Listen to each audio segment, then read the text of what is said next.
¿Alguna vez has entregado toda tu vida, tu dinero, tu salud y hasta tus sueños, solo para que, en el momento en que más esperabas un gesto de amor, la persona que más quieres te dijera que lo mejor que podrías hacer es desaparecer?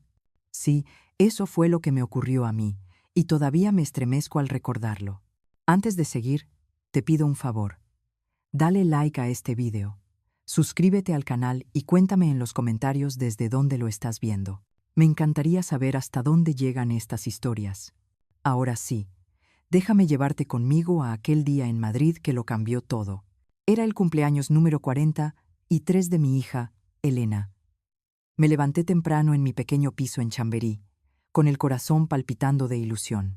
Había pedido un pastel en una pastelería francesa cerca de la calle Serrano, almendras, ganache de chocolate, justo como le gustaba de niña.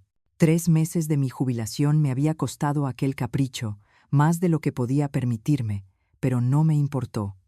Soñaba con ver en su cara esa chispa de felicidad que siempre recordaba. Con una mano sujetaba la caja del pastel, con la otra un paquete plateado que contenía un collar de perlas heredado de mi madre.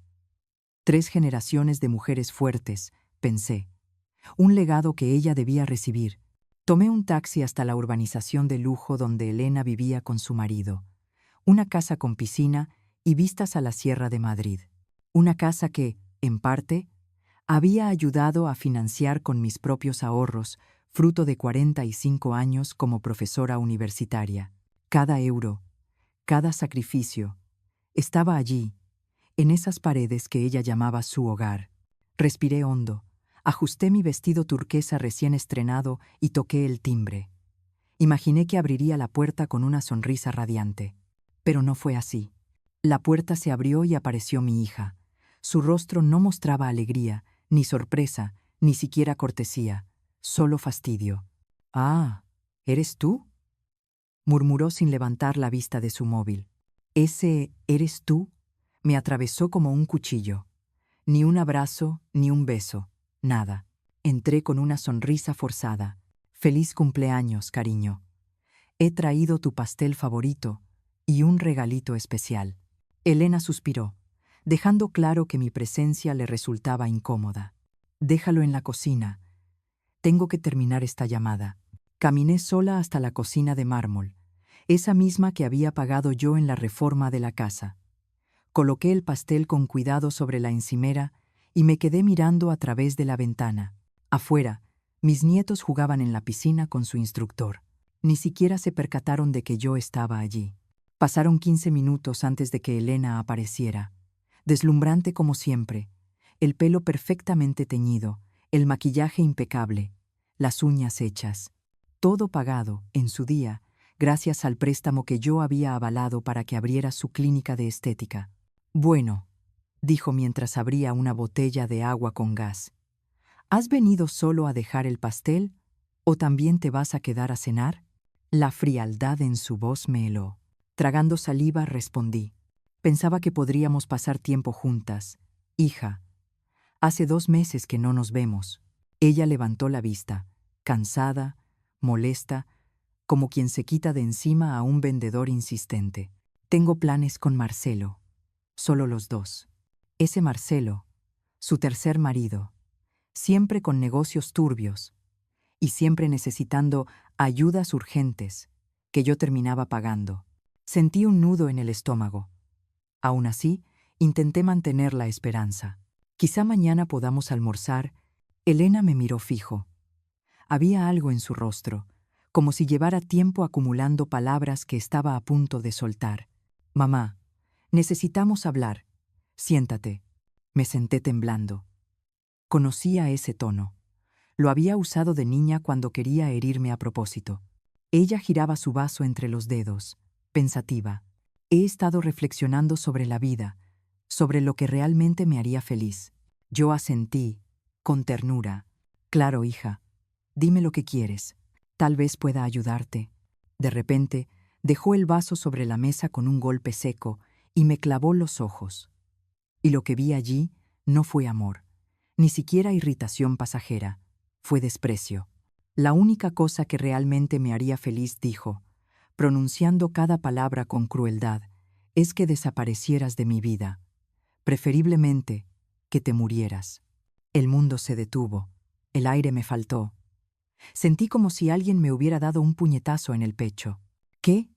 Apenas pude susurrar. Lo has oído. Estoy harta de ti, mamá. Harta de tus llamadas, de tus visitas, de tus consejos anticuados, de tu necesidad insoportable. Mis manos empezaron a temblar.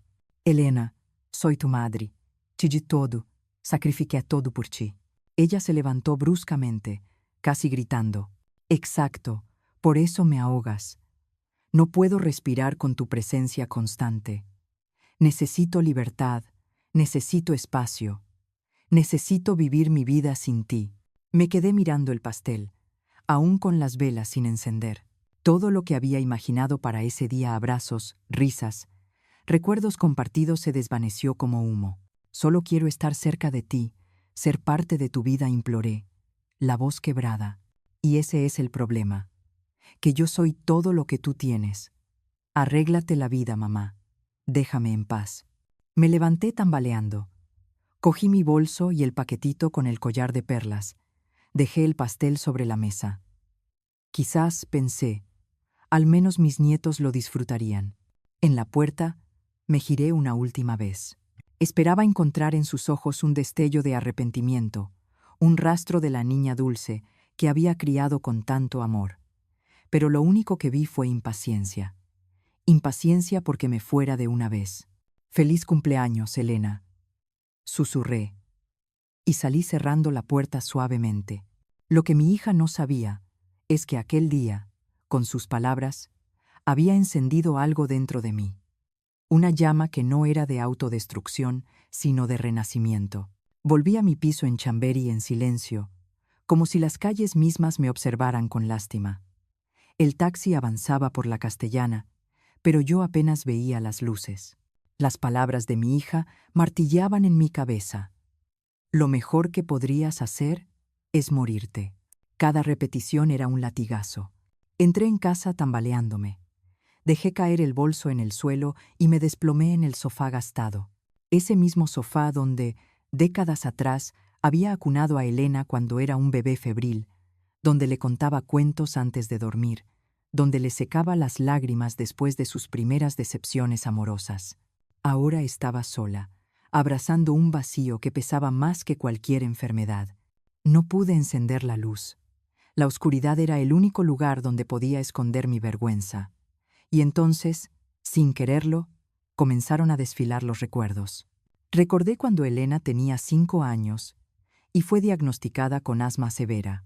El seguro no cubría los tratamientos especializados, así que di clases extra en la universidad, vendí las joyas que me había regalado su padre y conseguí los 18.000 euros que necesitábamos. Ella respiró mejor y yo sentí que valía cada lágrima, cada sacrificio. Recordé cuando quiso ir de intercambio a Estados Unidos a los 16. Hipotequé este mismo piso para pagar los 250.000 euros del programa. La abracé en el aeropuerto mientras me decía, «Eres la mejor madre del mundo». Yo creí esas palabras como si fueran la verdad más sagrada. Recordé cada matrícula universitaria: Derecho, luego Arquitectura, luego Administración, cada boda fastuosa que pagué de mi bolsillo, cada negocio fracasado de sus maridos en el que invertí sin hacer preguntas. Recordé también cómo me pedía que cuidara de los gemelos para poder salir de compras o viajar, como si yo no tuviera otra vida más que servirle. Y ahora el regalo que me pedía en su cumpleaños era mi desaparición. Pasé la noche en vela, rodeada de facturas, recibos, comprobantes que había guardado con meticulosidad casi obsesiva. Una vieja profesora de matemáticas nunca pierde sus hábitos. Saqué una caja de cartón donde tenía todo organizado: transferencias bancarias, contratos, notas de préstamos. Empecé a sumar. 1.800.000 euros en la entrada de la casa de lujo. 350.000 para su clínica de estética. Lambarcher. 000 para el coche nuevo cuando el viejo se estropeó. 48.000 por trimestre para la escuela privada de los gemelos. Bodas, viajes, reformas, caprichos. Cuando terminé, eran casi 5 millones de euros lo que había destinado en 43 años a sostener la vida de mi hija. Casi 5 millones que me habían dejado con una jubilación modesta, con problemas médicos pospuestos, con sueños nunca cumplidos. De repente, la punzada del dolor empezó a transformarse en algo diferente. No era solo rabia, era claridad, una claridad que quemaba. Me di cuenta de que había confundido amor con sumisión, maternidad con esclavitud emocional, que Elena no me veía como madre, sino como un cajero automático, como un seguro de vida, como una sombra que debía estar disponible siempre, y que yo lo había permitido. Miré al espejo del pasillo. Tenía 74 años. El pelo blanco recogido, la piel marcada por la edad, los ojos rojos de tanto llorar. Pero, bajo todo ese desgaste, algo brillaba. Una chispa que llevaba décadas dormida. ¿Y si ella tiene razón? Me susurré con ironía amarga. ¿Y si lo mejor que puedo hacer es desaparecer, pero no como muerte, sino como renacimiento? La idea me asustó y me atrajo al mismo tiempo. Al amanecer, después de una noche en vela, tomé una decisión que jamás habría imaginado. Iba a empezar a vivir para mí. Elena había querido que me borrara de su vida, pues bien, le concedería su deseo, pero lo haría de la única forma que me quedaba, reinventándome. El primer paso fue brutal, casi catártico. Cogí el teléfono fijo y bloqueé su número. Luego bloqueé el de Marcelo. Después, el de la clínica, el de la casa. Cada tono apagado era como cortar una cadena oxidada que llevaba arrastrando por décadas. Sentí un escalofrío de libertad. El segundo paso fue aún más contundente. Me vestí con mi mejor conjunto, un traje sastre azul que apenas usaba para no desgastarlo, y salí de casa. Caminé hasta el banco de la calle Fuencarral. El director me conocía de años. «Buenos días, doña Carmen. ¿En qué puedo ayudarla hoy?» Le miré a los ojos con una calma que yo misma desconocía. «Quiero cerrar la cuenta conjunta que tengo con mi hija, y quiero transferir todos los fondos a mi cuenta personal». El hombre parpadeó sorprendido. «Pero, ¿está segura? Esa cuenta tiene un saldo considerable».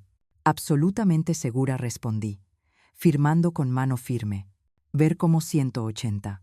0 euros. Volvían a mi cuenta fue como recuperar mi dignidad, una sensación de poder que no sentía desde hacía décadas. Salí del banco y respiré el aire frío de la mañana. Madrid bullía de coches y transeúntes, pero yo flotaba. Algo dentro de mí estaba cambiando. El tercer paso me llevó a la oficina de financiación donde, años atrás, había avalado la hipoteca de la casa de Elena y Marcelo. La señora Ramírez, la oficial de préstamos, me recibió cordialmente. «¿Qué la trae por aquí, doña Carmen?» «Necesito revisar los términos del contrato en el que figuro como aval», dije con voz firme. Mientras hojeaba los papeles, recordé cómo Elena había llorado de emoción cuando firmé aquel aval. «Gracias, mamá, eres nuestro ángel de la guarda», me dijo entonces. Y yo me lo creí. Ahora, leyendo las cláusulas, descubrí otra verdad. Como aval, tenía derecho a reclamar la propiedad si los titulares incumplían. Y ya sabía que Marcelo había perdido dinero en una inversión fallida y que estaban atrasados en los pagos. Cuando recogí las copias, sentí que la balanza del poder se inclinaba por primera vez hacia mí. «¿Qué pasa si decido ejercer mis derechos como aval?», pregunté. «Podría iniciar un proceso legal para reclamar la propiedad», respondió la señora Ramírez con cautela. Sonreí para mis adentros. El destino me estaba ofreciendo una puerta que nunca antes había visto. Al salir, me temblaban las piernas, pero no de miedo. Era adrenalina. Después de 43 años de sacrificios, por fin estaba moviendo las piezas a mi favor. Regresé a casa esa noche exhausta, pero con una claridad feroz. Preparé una taza de té, me senté frente a mi mesa y abrí un cuaderno nuevo. En la primera página escribí: «Plan de renacimiento, Carmen, 74 años». Debajo tracé 3 columnas.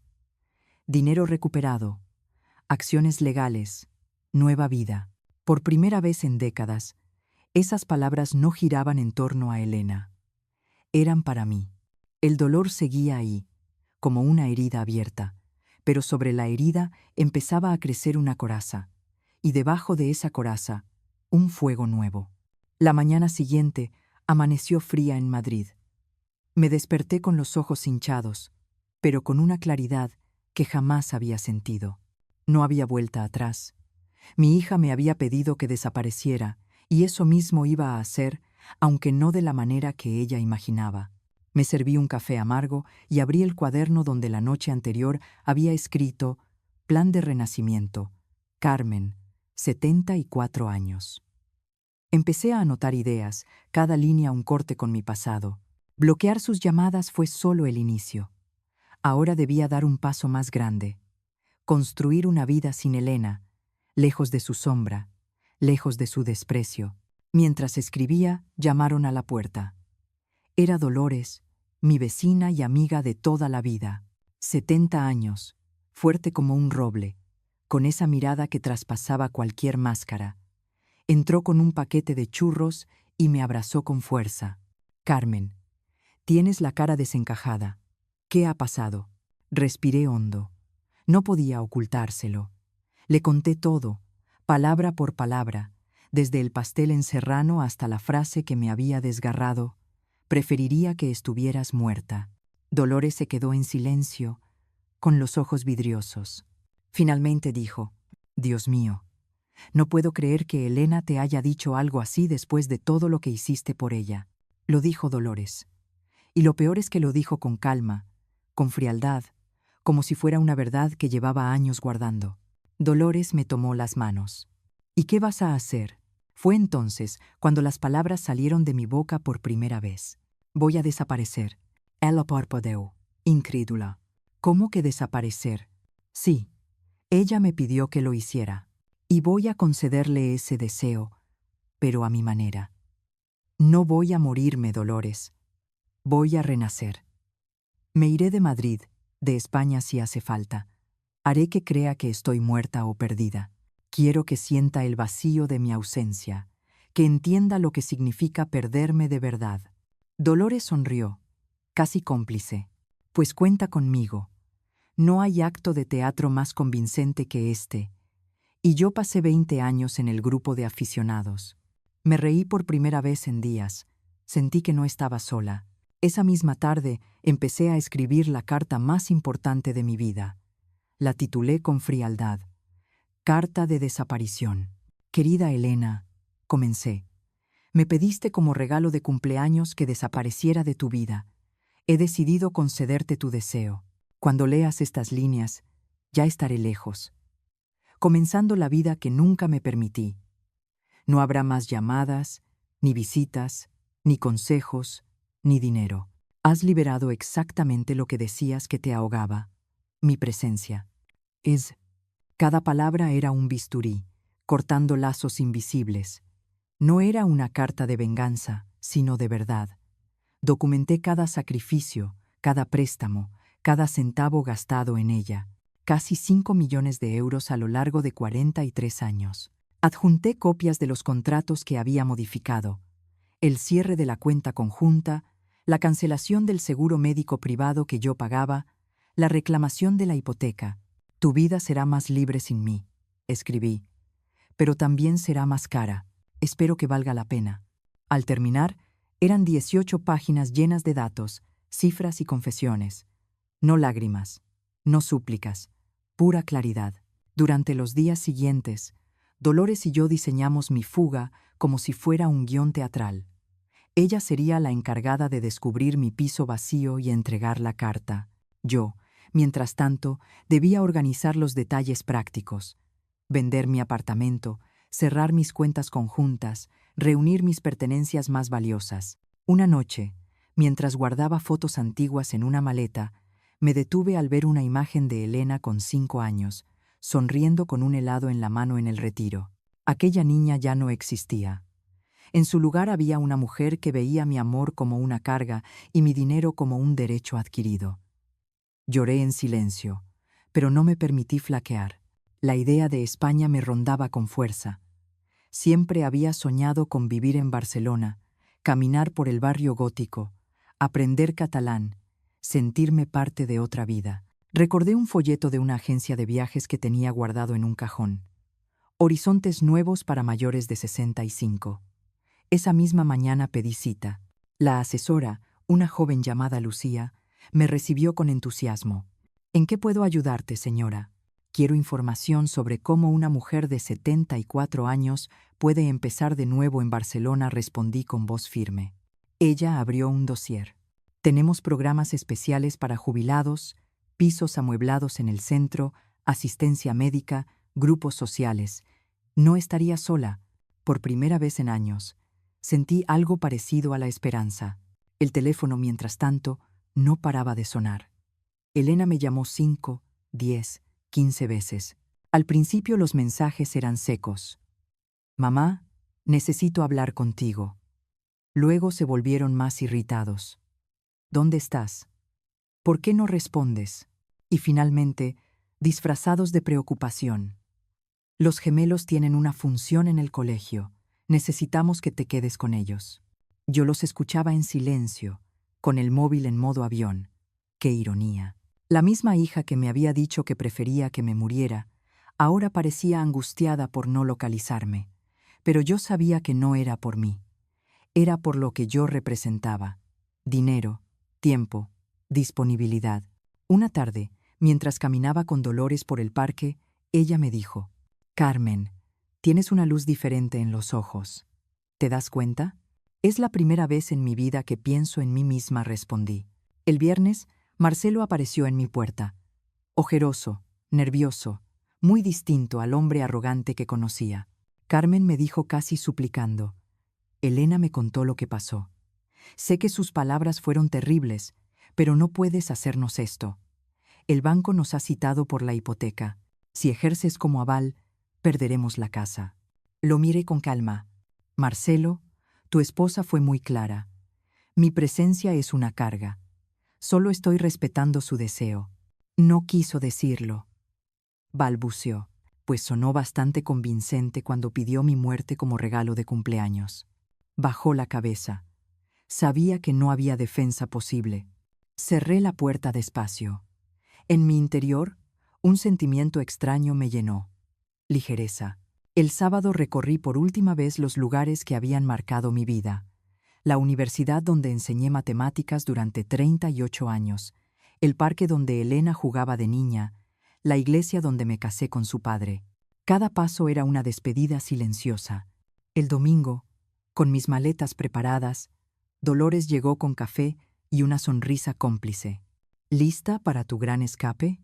Más que lista, respondí, entregándole las llaves de mi piso y la carta para Elena.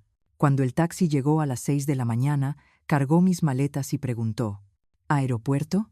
Aeropuerto, confirmé. Y al pronunciar esa palabra, sentí que realmente estaba dejando atrás una vida de cadenas para comenzar al fin la mía. El avión despegó de Barajas a las 8 de la mañana.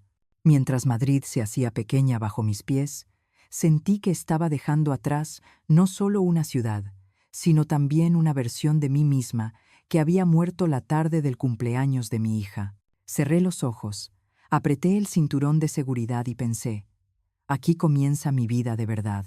El vuelo a Barcelona fue largo y tranquilo, casi 12 horas suspendida entre el pasado y el futuro.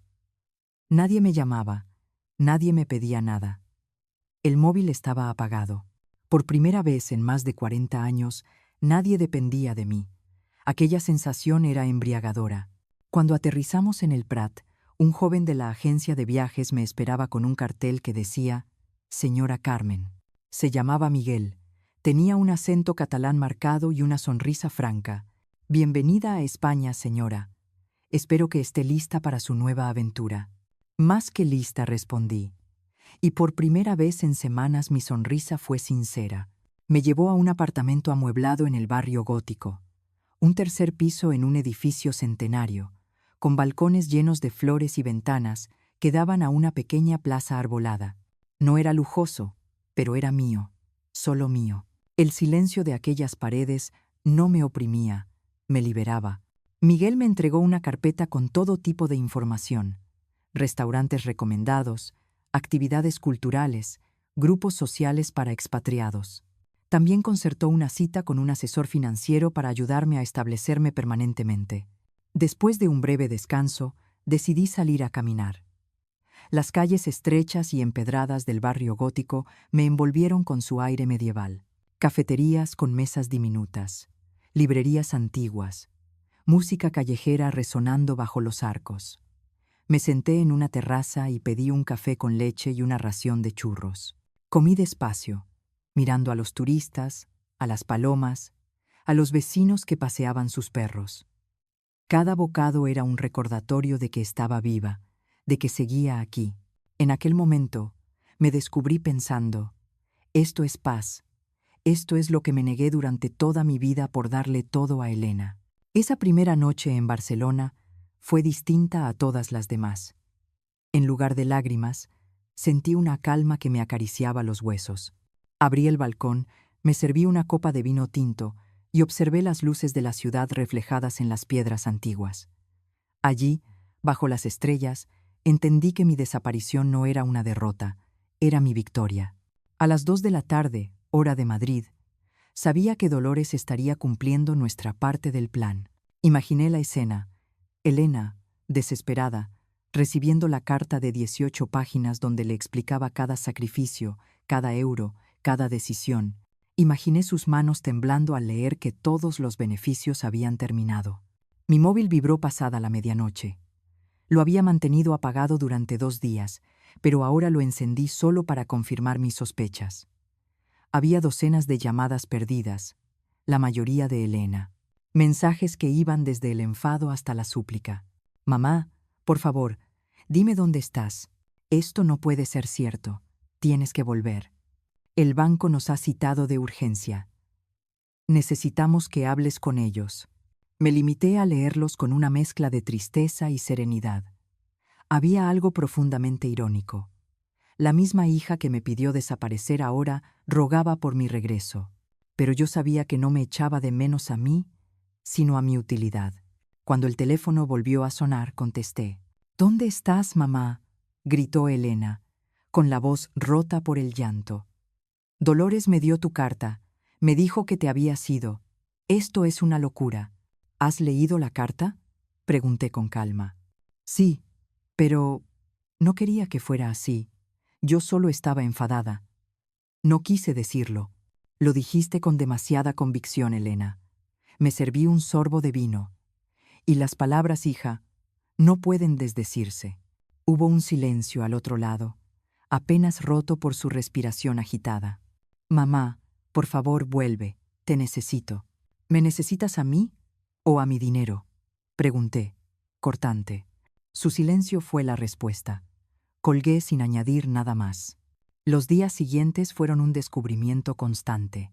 Cada mañana caminaba sin rumbo por la ciudad, dejándome llevar por la arquitectura gótica, por los mercados de barrio, por las conversaciones en catalán que llenaban las plazas. Me inscribí en un grupo de caminatas para jubilados extranjeros. Allí conocí a Luisa, una italiana de 76 años, que me contó que también había huido de unos hijos que solo la buscaban para pedirle dinero. «Eso no es amor, Carmen. Eso es explotación», me dijo mientras contemplábamos la ciudad desde las colinas. Sus palabras me atravesaron como un espejo. Sí, durante décadas había confundido manipulación con amor. Ahora lo veía claro.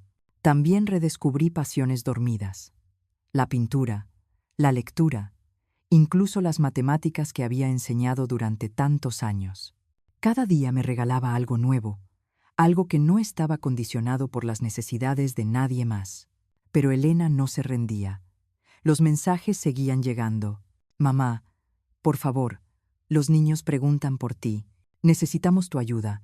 El banco amenaza con quitarnos la casa. Si algo te pasa, será mi culpa. Por favor, dime que estás bien». Leí cada palabra sin sentir la vieja culpa.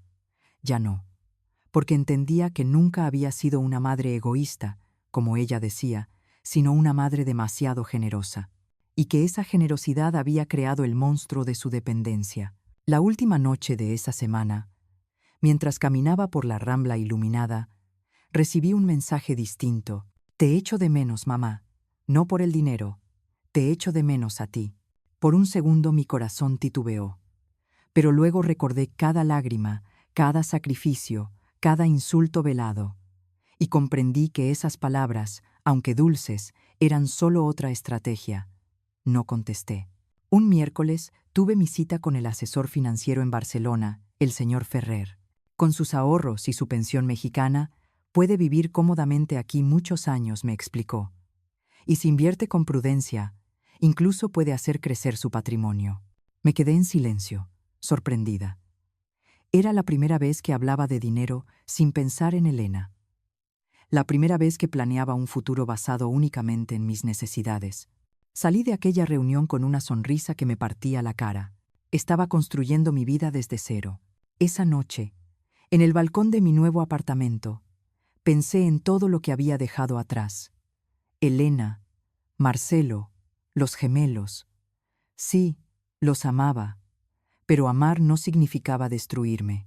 Y, por primera vez en décadas, entendí que la mejor manera de honrar mi vida era vivirla para mí misma. Alcé la copa de vino hacia el cielo estrellado de Barcelona y susurré, por la mujer que fui, y por la mujer que estoy empezando a ser. Y en ese instante lo supe. Mi desaparición no era un final, era el comienzo más extraordinario de todos. Los primeros días en Barcelona fueron como respirar después de haber estado ahogándome durante décadas. Me despertaba en el pequeño apartamento del barrio gótico, con la luz del sol filtrándose entre los balcones floridos. Escuchaba las campanas de Santa María del Mar y pensaba, esto es mío, este instante es solo mío. Cada mañana salía a caminar sin rumbo fijo.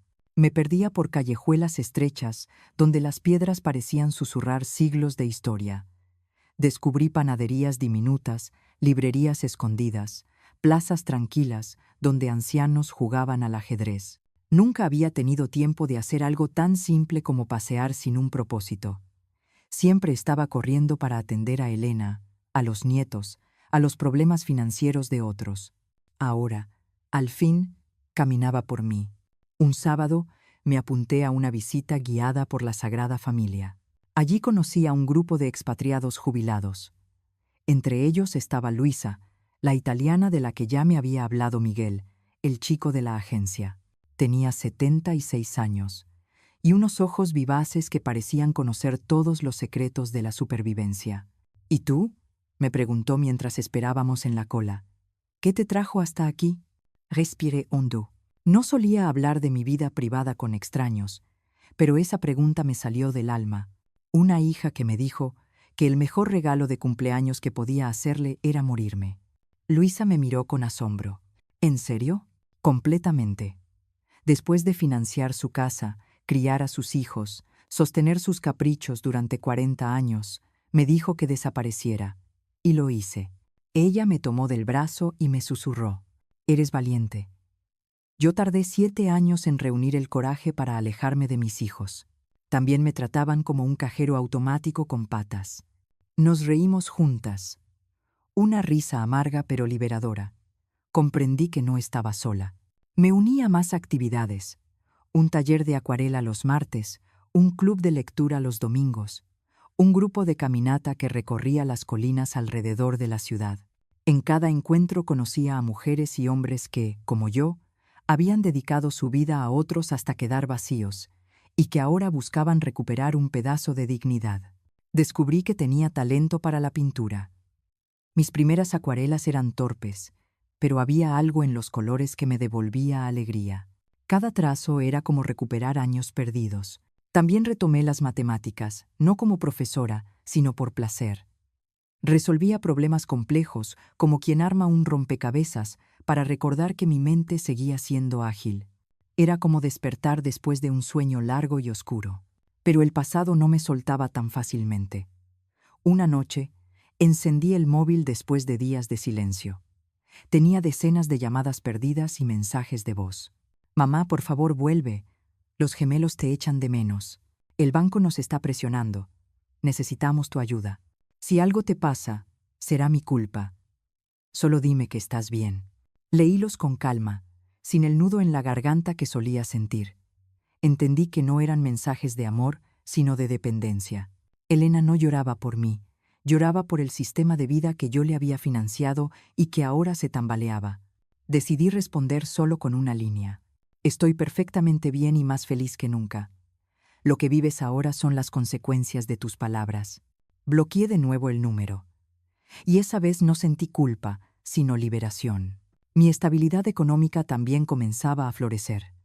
El asesor financiero, el señor Ferrer, me ayudó a invertir parte de mis ahorros.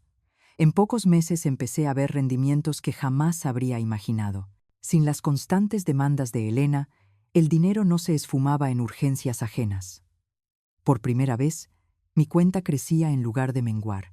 Recuerdo una tarde soleada en que me senté en un café de la Plaza Real, pedí el mejor cava de la casa y brindé por mí misma.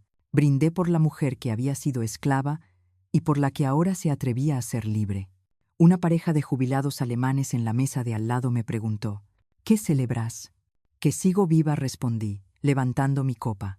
Mientras tanto, Dolores me mantenía informada desde Madrid. Un día me llamó por videollamada, con esa sonrisa cómplice suya. Carmen, no vas a creerlo. Elena vino a mi casa ayer llorando a mares. Dice que cometió un error terrible, que quiere disculparse. ¿Y qué le respondiste? Pregunté. La verdad, que lo que te dijo es imperdonable, y que si yo fuera tú, tampoco volvería. Debiste ver su cara cuando se dio cuenta de que hasta sus vecinos sabían lo cruel que fue. Sentí una mezcla extraña de tristeza y justicia. No deseaba verla sufrir, pero por primera vez en su vida estaba enfrentando las consecuencias de sus actos. Poco a poco, Barcelona me fue adoptando como una más. Aprendí a pedir en catalán en el mercado. 1 kilo de taronges, si us plau. Me inscribí en clases de cocina mediterránea. Descubrí el placer de preparar mi propia paella sin esperar invitados ingratos. Hice amistades sinceras, que no me pedían nada, solo compañía. Cada día que pasaba sin Elena era como una capa de piel nueva que me recubría. Y sin embargo, había noches en las que me despertaba preguntándome si mis nietos me recordarían con cariño o con la versión manipulada que su madre les contaba. Esa era la herida que más dolía. No poder protegerlos del veneno del rencor de Elena. Una tarde, al recibir un correo inesperado, esa herida se abrió de golpe. Era de Marcelo. Carmen, escribió, vi tu entrevista en YouTube. Tienes razón en todo. Lo que Elena dijo fue imperdonable, y yo fui cómplice al callar. Solo quiero que sepas que los gemelos te echan mucho de menos. Elena les ha dicho que estás enferma y que no puedes visitarlos, pero merecen conocer la verdad algún día. No sé si mis disculpas sirven de algo, pero al menos quería reconocer cuánto te sacrificaste por todos nosotros. Espero que seas feliz en tu nueva vida. Leí ese correo 3 veces. Sentí una mezcla de alivio y tristeza. Alivio porque alguien, al fin, admitía la verdad. Tristeza porque llegaba demasiado tarde. Respondí con firmeza. Gracias por tu honestidad, Marcelo. Pero las disculpas tardías no cambian el daño. Solo deseo que aprendas de esta experiencia y enseñes a tus hijos a valorar a las personas antes de que sea demasiado tarde. Esa noche, mientras escribía en mi diario, entendí algo esencial. Mi desaparición no era un castigo para Elena, era un regalo para mí misma, un acto de justicia personal. Me serví una copa de vino, apoyé los pies en el balcón y observé el Mediterráneo a lo lejos. Pensé en todas las mujeres que, como yo, habían confundido amor con sacrificio eterno. Decidí que algún día escribiría mi historia, no como desahogo, sino como advertencia y como esperanza. Porque lo cierto era que, a mis 74 años, estaba más viva que nunca. Habían pasado ya varias semanas desde mi llegada a Barcelona. Me había acostumbrado a los paseos por el barrio gótico, a las clases de acuarela, a los cafés al sol. Sentía que la vida, por fin, me pertenecía. Pero la paz nunca dura demasiado cuando alguien como Elena no consigue lo que quiere. Una mañana de abril, recibí una llamada inesperada desde un número internacional. Dudé en contestar, pero lo hice. ¿Señora Carmen Aguirre?, preguntó una voz femenina con acento mexicano. Sí, soy yo. Le habla Raquel Mendoza, trabajadora social del Departamento de Servicios Familiares de Puerto Vallarta. Hemos recibido una denuncia sobre su bienestar. Sentí que la sangre se me helaba. ¿Una denuncia? ¿De qué tipo? La mujer carraspeó, incómoda. Su hija, la señora Elena Aguirre, ha alegado que usted podría estar sufriendo deterioro cognitivo y que está tomando decisiones financieras imprudentes bajo la influencia de terceros. Según ella, usted desapareció de manera abrupta y vive en condiciones precarias en el extranjero. Me quedé sin palabras. Elena había cruzado otra línea.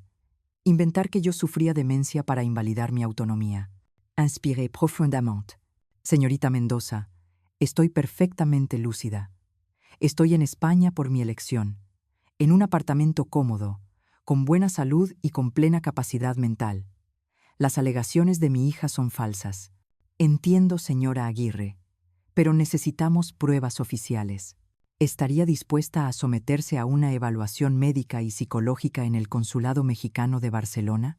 Por supuesto, respondí con firmeza. No tengo nada que ocultar. Colgué el teléfono con las manos temblorosas, pero no de miedo. Era rabia. La misma mujer que me había deseado muerta ahora intentaba arrastrarme por el barro para recuperar lo único que le importaba, mi dinero. Llamé de inmediato a mi abogado en México, el señor Vargas, que ya me había ayudado con los trámites de la hipoteca. Doña Carmen dijo al contestar: «Me alegra escucharla. Justo esta semana he tenido noticias de su hija. Ya me imagino. Me acaba de acusar de tener demencia». El abogado suspiró. «Sí. Ha contratado a otro bufete para impugnar todos los cambios legales que usted hizo antes de marcharse. La cancelación del seguro, el cierre de cuentas, incluso la reclamación de la hipoteca. Alega que usted no estaba en su sano juicio cuando firmó. ¿Puede hacerlo? Puede intentarlo. Pero tiene pocas probabilidades. Tengo grabaciones de nuestras reuniones donde usted demuestra total lucidez. Además, su viaje organizado y la nueva residencia son pruebas contundentes de que está en perfecto uso de razón. Respire más tranquilo, señor Vargas. Prepare también una demanda por difamación.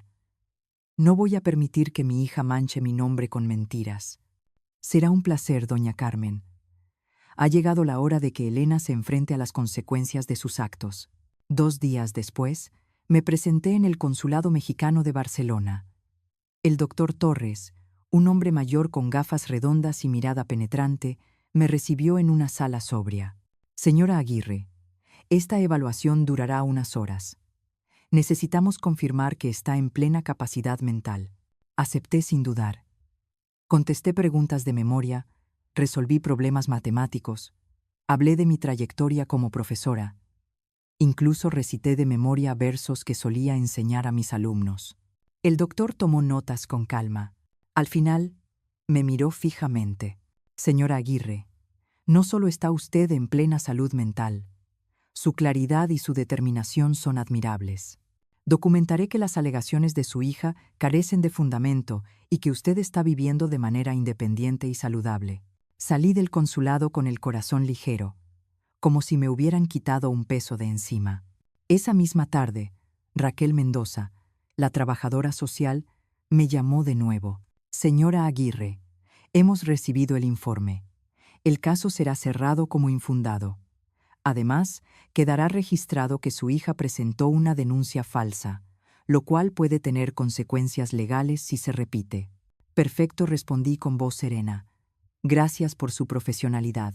Aquella noche, de pie en mi balcón con vistas a la plaza, sentí algo poderoso. Había ganado mi primer pulso directo contra Elena. Durante décadas, ella había tenido el control emocional, financiero, incluso moral. Ahora era yo quien llevaba las riendas. Decidí canalizar esa energía en algo constructivo. Abrí mi ordenador y comencé a escribir mi historia con detalle, no para Elena, sino para otras mujeres que quizás estuvieran atrapadas en dinámicas familiares tóxicas. Lo titulé provisionalmente: «Cuando el amor materno se convierte en autodestrucción, mi liberación a los 74 años». Escribí durante horas, relatando cada sacrificio, cada manipulación, cada humillación, pero también cada paso que había dado hacia mi independencia. No quería que fuera solo un testimonio, sino una guía práctica para que otras mujeres reconocieran los signos del abuso emocional disfrazado de amor filial. Cuando terminé el primer borrador, eran más de 40 páginas. Al leerlas, comprendí que mi dolor se estaba transformando en algo más grande, en un arma, en una advertencia, en una semilla de libertad para otras. Los días siguientes me uní a un grupo de apoyo de expatriados mayores. Allí escuché historias que se parecían a la mía, hijos que solo aparecían para pedir dinero, nueras que prohibían ver a los nietos, familias que se volvían cárceles emocionales. Cada testimonio era un espejo. Una mujer portuguesa, Teresa, me dijo: «Carmen, tienes que publicar tu historia. No puedes guardártela. Muchas necesitamos escuchar que no estamos solas». Me quedé pensando en sus palabras. Quizá tenía razón. Mientras tanto, los mensajes de Elena se volvían cada vez más desesperados. Primero eran súplicas. «Mamá, por favor, vuelve, te necesito». Luego, amenazas veladas. «Estás arruinando nuestra vida por un capricho». Y finalmente, pura manipulación. «Si algo te pasa, será mi culpa». ¿Es eso lo que quieres? Ya no me afectaban. Cada palabra era prueba de lo que había sido siempre. Dependencia disfrazada de cariño. Una tarde, tras recibir decenas de notificaciones, decidí enviarle mi última respuesta. «Estoy mejor que nunca. Lo que vives ahora son las consecuencias de tus actos. Aprende a valorar antes de que sea demasiado tarde». Bloqueé su número de manera definitiva. Esta vez, sentí que estaba cerrando una puerta para siempre. Aquella noche me serví un vaso de vino y me miré al espejo. Ya no veía a la mujer encogida que se derrumbó en un sofá viejo después de un cumpleaños infernal. Veía a una mujer de 74 años que había enfrentado a su propia hija en un campo de batalla emocional y legal y había salido victoriosa. Sonreí. He desaparecido de su vida, pero he aparecido en la mía. Después de ganar aquella primera batalla legal contra Elena, algo en mí cambió para siempre. Ya no era la madre humillada que lloraba en un sofá oscuro, sino una mujer que empezaba a entender su propio valor. Pero sabía que mi experiencia no podía quedarse guardada en un cajón. Tenía que contarse, tenía que servir de espejo a otras. Me pasé semanas puliendo el manuscrito que había comenzado tras la visita al consulado. Añadí detalles de mi vida como profesora, de las noches en vela resolviendo problemas matemáticos para pagar matrículas, de los silencios incómodos cada vez que mi hija me trataba como a una sirvienta. No lo hice con odio, sino con precisión quirúrgica. Mi objetivo no era vengarme, sino desnudar la verdad. Cuando terminé, envié el texto a un blog español especializado en historias de mujeres mayores que habían decidido romper con dinámicas familiares tóxicas. No esperaba respuesta inmediata, pero 2 días después, recibí un correo de la editora. «Señora Carmen, su historia es poderosa e inspiradora. Nos encantaría publicarla íntegra. Además, queremos proponerle una entrevista en video para nuestro canal de YouTube». Me quedé mirando la pantalla como si no entendiera. ¿Una entrevista? ¿Yo? Acepté. Y así, una semana más tarde, me encontré sentada frente a una cámara, con un micrófono sujetando cada palabra. «Soy Carmen Aguirre. Tengo 74 años», dije con voz firme. Y un día, mi hija me pidió como regalo de cumpleaños que me muriera. El silencio en el estudio fue absoluto. Luego continué relatando cómo desaparecí, cómo corté las cadenas, cómo redescubrí la vida en Barcelona. No me tembló la voz ni una sola vez. El video se publicó un domingo por la mañana. Para el martes ya tenía miles de visualizaciones y cientos de comentarios. Mujeres de todo el mundo escribían: «Mi hijo de 37 años vive en mi casa. No paga alquiler y me insulta cuando le pido que trabaje. Mi hija solo me llama cuando necesita dinero para las vacaciones, pero nunca me visita cuando estoy enferma. Pensé que era la única madre usada por sus propios hijos. Gracias por darme valor». Oh, cada comentario era un recordatorio de que no estaba sola. Lo que había vivido no era una excepción, era parte de un problema mucho más grande y silenciado, El abuso emocional de los hijos adultos hacia sus madres. La editora me llamó emocionada. Carmen, tu entrevista se está volviendo viral. Nos están pidiendo más contenido contigo. ¿Aceptarías escribir artículos periódicos o incluso un libro?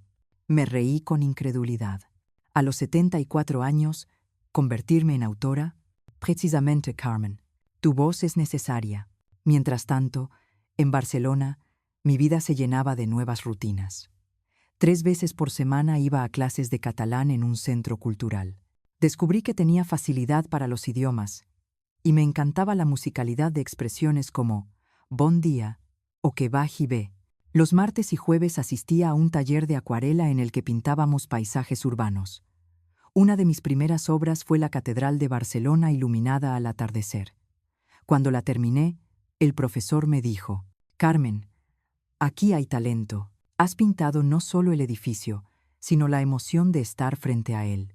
Me sonrojé como una niña. Hacía décadas que nadie reconocía mi valor por algo que no fuera dar dinero.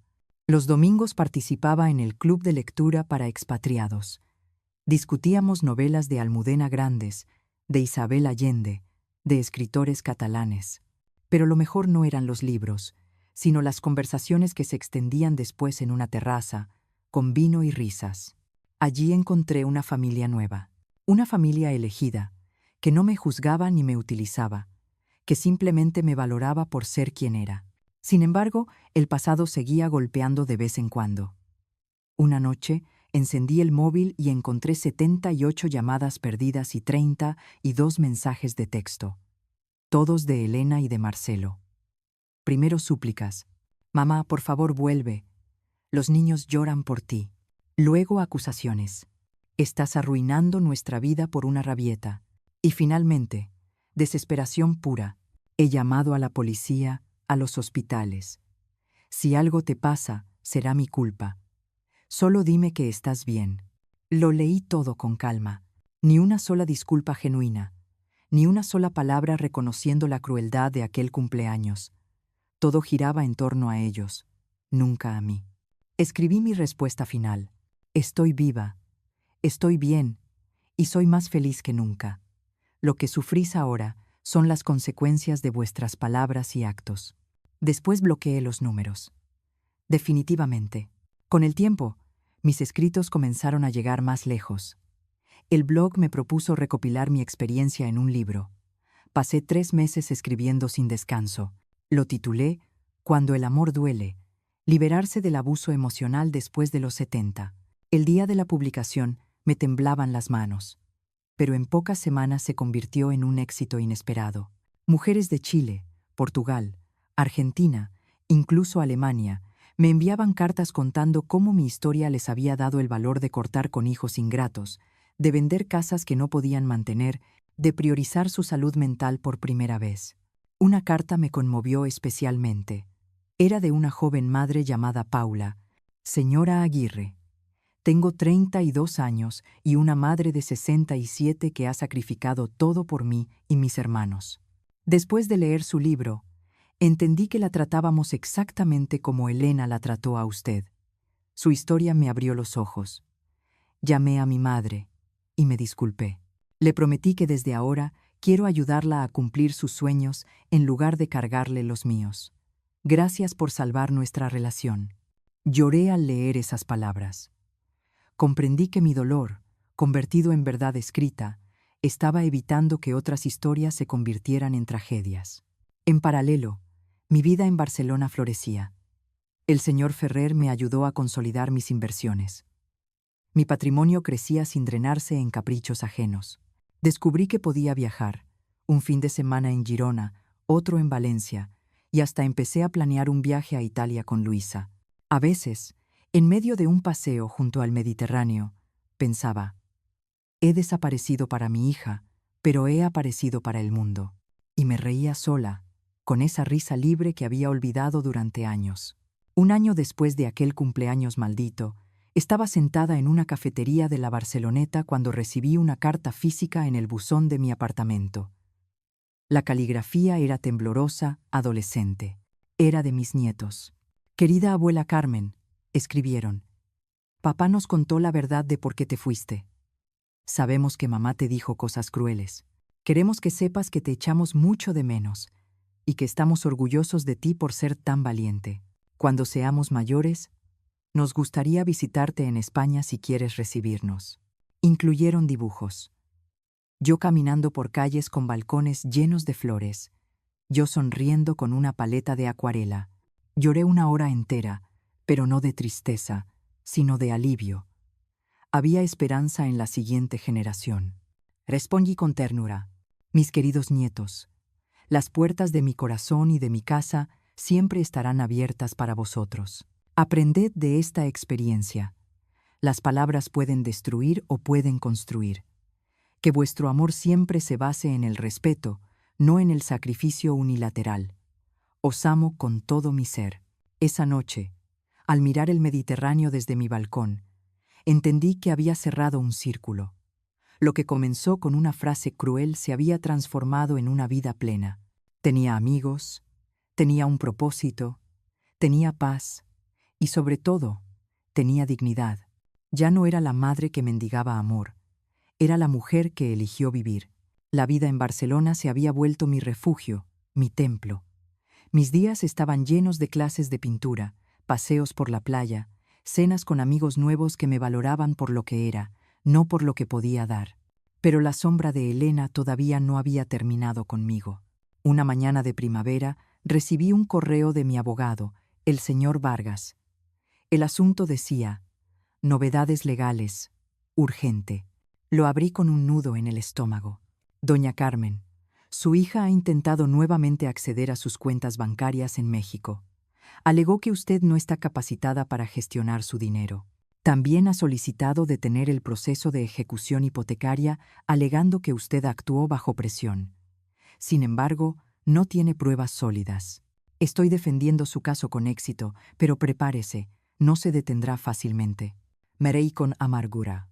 Elena había perdido la batalla emocional, la primera batalla legal, y ahora iba a la guerra financiera. Decidí que no iba a dejarme intimidar. Concerté otra reunión con el señor Ferrer en Barcelona. Al llegar a su oficina, me recibió con una sonrisa cálida.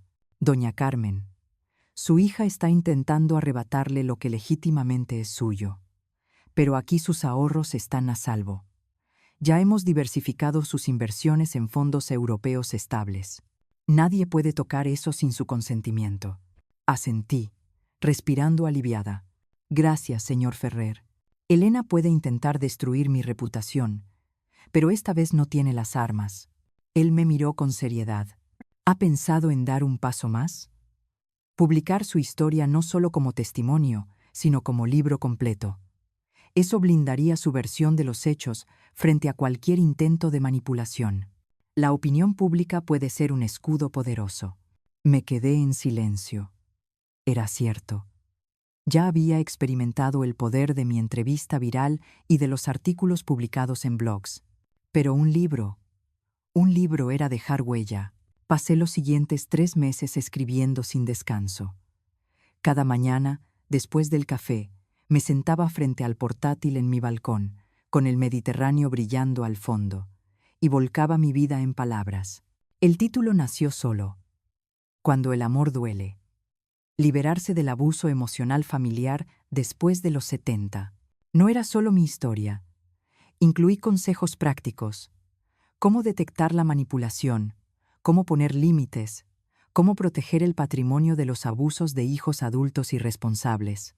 Quería que fuera un manual de supervivencia para mujeres de mi edad. Cuando entregué el manuscrito a la editorial, la editora, Montserrat, lo leyó con lágrimas en los ojos. Carmen, este libro no solo se leerá, este libro sanará. Elena, mientras tanto, se hundía más. Dolores me mantenía informada desde Madrid. Vino a mi puerta hecha un mar de lágrimas, me contó por teléfono. Dice que sin ti no puede pagar la hipoteca, que Marcelo ha perdido más dinero, que los niños necesitan uniformes nuevos. Pero lo más fuerte es que intentó convencerme de que tú estás enferma y manipulada por gente en Barcelona. ¡Qué descaro!, exclamé. Sí. Yo le respondí. Carmen está más viva que nunca. Si tú la perdiste, fue por tu propia lengua. No pude evitar sonreír. Tener a Dolores de mi lado era como tener una muralla contra la culpa. El día del lanzamiento del libro fue inolvidable. La presentación se hizo en una librería del centro de Barcelona, abarrotada de mujeres mayores, muchas con lágrimas en los ojos. Me puse de pie frente a ellas, con el micrófono en la mano, y dije: durante 43 años viví para mi hija, y cuando al fin pedí un poco de amor, me dijo que prefería que me muriera. Ese día decidí renacer. Hubo un silencio denso, roto solo por los sollozos. Luego, un aplauso ensordecedor. El libro se convirtió en un éxito inesperado. Se tradujo al portugués, al italiano, al alemán. Mujeres de toda Europa y América Latina me escribían cartas de agradecimiento. Algunas confesaban que habían dejado de financiar a hijos adultos. Otras, que habían encontrado el coraje para mudarse solas, para viajar, para decir no por primera vez en su vida. Mi historia, que comenzó como tragedia, se estaba transformando en antorcha, y mientras mi voz se expandía, Elena se quedaba sin argumentos. Intentó difamarme en redes sociales, diciendo que yo era una anciana senil manipulada por editoriales sin escrúpulos. Pero el impacto fue el contrario. Cientos de mujeres salieron en mi defensa. Carmen habla por todas nosotras. Gracias a ella me atreví a dejar de mantener a mi hijo de 40 años. Ella es prueba de que nunca es tarde para empezar. Cada comentario público era un golpe más a la narrativa de Elena. Un día recibí un correo inesperado de Marcelo. Lo abrí con recelo. Carmen, escribió, sé que no merezco tu atención, pero quiero que sepas algo. He visto el efecto de tu libro y me he dado cuenta de lo que perdimos. Yo mismo fui cómplice al callar. Nunca te defendí, aunque veía cómo Elena te devoraba poco a poco. Hoy solo quiero agradecerte por habernos sostenido durante tantos años. Los gemelos ya son adolescentes y te recuerdan con cariño. Dicen que cuando sean mayores, quieren visitarte en Barcelona. Espero que aceptes verlos algún día. Lo leí varias veces, sintiendo una mezcla de dolor y validación. No respondí de inmediato, solo escribí en mi diario. Por fin alguien en esa casa reconoce la verdad. Aunque llegue tarde, mi voz ha vencido al silencio. Esa misma semana, el señor Vargas me llamó emocionado. Doña Carmen, el banco ha ejecutado la hipoteca de la casa de Elena y, como usted era la aval, tiene derecho a recuperar su inversión inicial más intereses. Estamos hablando de 1 millón de euros. Me quedé muda. Después de tantos años de sacrificios perdidos, la vida me estaba devolviendo lo que había entregado a ciegas. Y además, añadió Vargas, su piso en Madrid se vendió. Recibirá 820.000 euros netos. En total, casi 3 millones de euros que se sumaban a mis ahorros e inversiones en España. Me serví una copa de cava esa noche en mi restaurante favorito de la Plaza Real. Brindé sola, pero con una sonrisa que iluminaba toda la sala. A los 74 años soy más rica, más libre y más dueña de mí misma que nunca. La vida había cambiado de manera radical. Yo, que había sido una sombra a la que pedían favores, ahora era una mujer respetada, leída, buscada por periodistas y colectivos. Mi historia ya no pertenecía a Elena, ni siquiera a mí sola. Pertenecía a todas las mujeres que necesitaban escuchar que sí se puede renacer. Y mientras Elena seguía llorando sobre sus ruinas, yo me levantaba cada mañana con la certeza de haber elegido la libertad. El éxito del libro superó todo lo que yo hubiera imaginado. En cuestión de meses se tradujo a 8 idiomas y se convirtió en un referente en librerías de España, Portugal, Italia y América Latina. A veces me resultaba surrealista ver mi nombre en vitrinas junto a autoras consagradas. Pero lo que realmente me conmovía no eran las ventas, sino las cartas.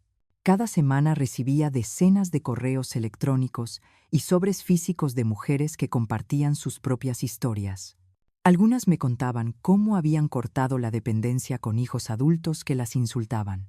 Otras me confesaban que, gracias a mi ejemplo, habían decidido mudarse a un piso más pequeño y vivir con dignidad, en lugar de financiar las deudas interminables de sus familias. Un día recibí una carta que me dejó sin aliento. La caligrafía era torpe, adolescente. Al abrirla, encontré las palabras que más había esperado en silencio. Querida abuela Carmen, papá nos ha contado la verdad de por qué te fuiste. Sabemos que mamá te dijo cosas muy crueles y que por eso decidiste empezar una nueva vida lejos. Queremos que sepas que te echamos mucho de menos y que estamos orgullosos de ti por ser tan valiente. Cuando seamos mayores, nos gustaría visitarte en España si quieres recibirnos. La firmaban mis nietos, ahora de 13 años. La carta incluía dibujos. Yo sonriendo en las calles de Barcelona, rodeada de balcones floridos. Me llevé la mano al pecho. Las lágrimas me nublaron la vista. No eran de dolor, sino de alivio. Había esperanza en la siguiente generación. Respondí con ternura. Mis queridos nietos, vuestras palabras son el regalo más hermoso que he recibido en años.